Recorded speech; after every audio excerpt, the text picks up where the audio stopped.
북한이 오늘 아침에 탄도미사일 한 발을 동해상으로 발사했습니다. 미국 새 행정부의 강경한 대북 기조에 맞대응하겠다는 무력 시위의 성격이 강해 보입니다. 김주환 YTN 정치안보 전문 기자와 함께 분석해 보도록 하겠습니다. 네, 안녕하세요. 네. 북한이 오늘 탄도미사일 한 발을 동해상으로 발사를 했는데요. 이게 어떤 미사일 종류입니까? 일단 합참의 판독에 따르면은 7시 55분쯤 발사를 했고 사거리 한 500km 나는데 노동미사일급으로 추정되는데 노동미사일은 북한이 1990년대 초반부터 개발을 해서 그 개발을 완료 단계에 있는 지금 그러니까 북한이 완전 전방에 배치해 놓은 단거리 체계인 스커드와 요즘 굉장히 관심을 받고 있는 스커드 미사일의 중간 단계다 이렇게 보면 되겠습니다. 사거리는 한 1,300km 던데요. 일본이 극히 노동 미사일을 발사하면 예민하게 반응한 이유가 1993년도 4월 din경에 일본 혼슈 지방에 발사를 해서 일본을 굉장히 경악해 만들었고 오늘도 사실 미국에 가 있는 아베 총리가 굉장히 정확히 판단을 해라. 그래서 일본 관방장관까지 나서서 아침에 이제 낙하 지점을 분석했다. 뭐 이런 얘기까지 나오고 있는 정도죠. 작년과 올해 북한이 잇따라 미사일, 탄도 미사일을 발사를 하고 있는데요. 북한의 미사일 종류가 굉장히 많죠.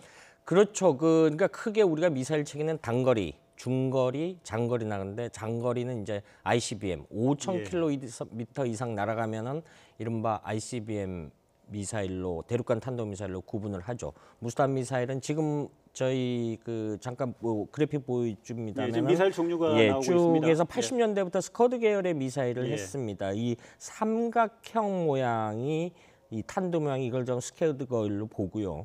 사실은 그러니까 그 중간에 노동 미사일을 1990년대 후반에 발사를 성공을 했죠. 지금 그래픽에 보이는 KN-58 같은 경우는 2013년 열병시 때 첫 선을 보였고요. 쉽게 말해서 이동식 미사일인데 바퀴가 얼마나 기냐면은 바퀴가 16개 양쪽에 이동식 발사대 그리고 그런데 대포동 2 같은 게 아직도 실전 배치를 했지만은 개발 단계에 있다 이렇게 추정을 하는 거고요. 어쨌든 북한은 굉장히 저런 이 단거리, 중거리, 장거리 미사일을 곳곳에 배치해서 한반도를 위시한 주변국에 굉장히 큰 위험 요인으로 작용하고 있는 거죠. 트럼프 새 행정부가 출범한 지 얼마 안 되는 상황에서요. 북한이 오늘 이렇게 갑작스럽게 탄도미사일을 발사한 배경 어떻게 봐야 할까요? 일단 1월 달까지 북한이 임의의 시각, 임의의 장소에서 대륙간 탄도로켓을 발사하겠다. 자기들이 굉장히 으름장을 놓고 그랬죠. 그런데 우리 시각으로 우리 날짜로 지난달 20일 트럼프 행정부가 출범하지 않았습니까? 그 즈음에서 미국의 외교안보 라인에서 선제 타격론을 굉장히 공식적으로 이야기를 하기 시작했습니다. 북한에서는 여러 가지 목적이 있는데 일단은 가만히 있으면은 이른바 김정은의 체면이 말이 아니었겠죠. 이런 의도를 반영했을 것이고 또 하나 2월 16일 북한이 광명성절이라고는 북한의 두 번째 명절 김정일 생일 75돌이라는 2월 16일인 거죠. 광명성절이라고 하죠. 정책 의미가 있는 거고요. 그런데 한미연합군사훈련, 키리졸브, 포이글, 독수리훈련 등이 해마다 방어훈련이 한 3월쯤에 합니다. 이번에 사상 최대로 하겠다라고 한미 군당국이 발표를 또 했고요. 미국의 주요 전략무기들이 한반도 주변에 배치되고 있는 상황에서 이 북한으로서는 먼저 기세 싸움에 밀리지 않겠다. 나름대로 선수를 쳤다. 이런 의도를 여러 가지 분석을 할 수 있죠. 그런데 지금 말씀하신 것처럼 굉장히 일본과 미국을 자극하지 않기 위해서 노동미사일이라는 그 저강도 도발을 했다 이렇게 정리할 수 있을 것 같습니다. 지금 아닌 게 아니라 미일 정상이 워싱턴에서 회동 중에 있지 않습니까? 그 틈을 노린 것이다 의도적으로. 그렇죠. 이렇게 볼 수 있겠군요. 그런데 지금 오늘 발사한 건 오늘 오전에 일본 관방장관이 발표했습니다만은 일본의 배타적 구역 내에는 낙하하지는 않았다. 그러니까 동해 공해상에다 떨어뜨린 거죠. 그렇기 때문에 신년 초에 김정은이 사실은 ICBM, 대륙간 탄도미사일, 미국 본토까지 갈 수 있는 그 미사일을 발사하겠다, 능력을 갖추겠다 이렇게 이야기를 했는데 오늘 실제 발사된 미사일은 ICBM은 아니고요.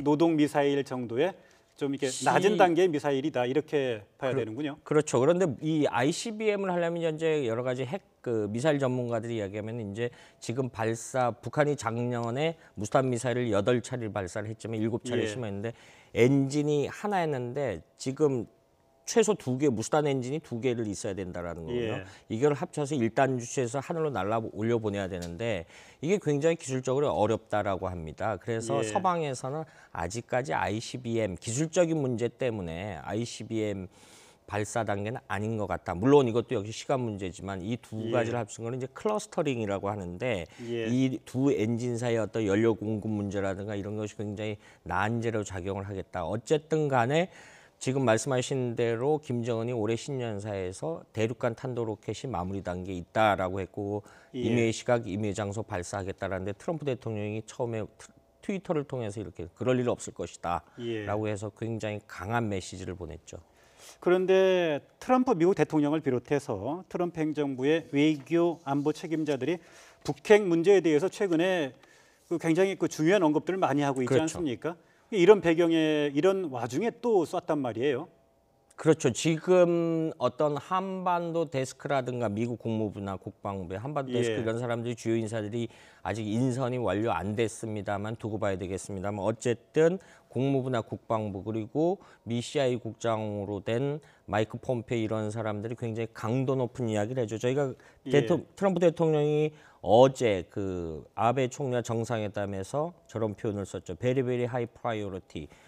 어떤 대북 정책의 우선순위가 높아질 것이다. 그렇죠. 이런 말을 했고요. 또 지금 틸러슨 미 국무장관도 임박한 위협이다. 그리고 미 백악관도 같은 당일날 가장 현저한 위협이다. 그런데 무스탄 미사일이 성공하면 미 본토를 공격할 수 있을 거라고 미국은 이제 실체적으로 위협을 하고 있고 그래서 최근에 지난 8일이었죠. 캘리포니아 반덴버그 공군기지에서 미국이 그 미니트맨 3로 추정되는 대륙간 탄도 미사일을 태평양으로 발사를 한 적이 있습니다. 북한으로 하여금 함부로 경고망동하지 말아라라는 그런 의도를 내비쳤는데 김정은이 이 부분에 대해서 약간 비껴나가듯이 본인들 국내 정치 문제도 이용해서 오늘 노동 미사일을 발사했다 이렇게 볼 수 있는 거죠.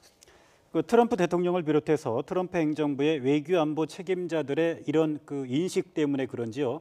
최근 미국 정가 안팎에서 대북 선제 타격론이 공공연하게 제기되고 있지 않습니까? 그렇죠. 그 선제 타격론이 나온 거는 뭐 1, 2년 전이 아니지만 과거에는 이제 학계 미 워싱턴 내 이제 주요 연구소에서 이런 이 언급이 됐는데 문제는 최근에 미 상원위원장인 밥 코코라든가 지금 말씀하신 지금 여러 가지 마이크 폼페오 CIA 국장 이런 사람 그리고 최근에 한국을 다녀간 제임스 매티스 미 국방장관 이 정책을 결정짓는 사람들 입에서 이런 얘기가 나온다라는데 굉장히 북한의 핵과 미사일을 심각하게 바라본다. 이걸 반증하는 그래서 최고 오는 6월쯤에 이제 미국의 대북 정책이 안이 드러나지 않겠느냐라고 추정을 하는데 이런 군사적 옵션들이 구체적으로 정책에 반영되지 않겠느냐 이런 우려가 나오는 거죠.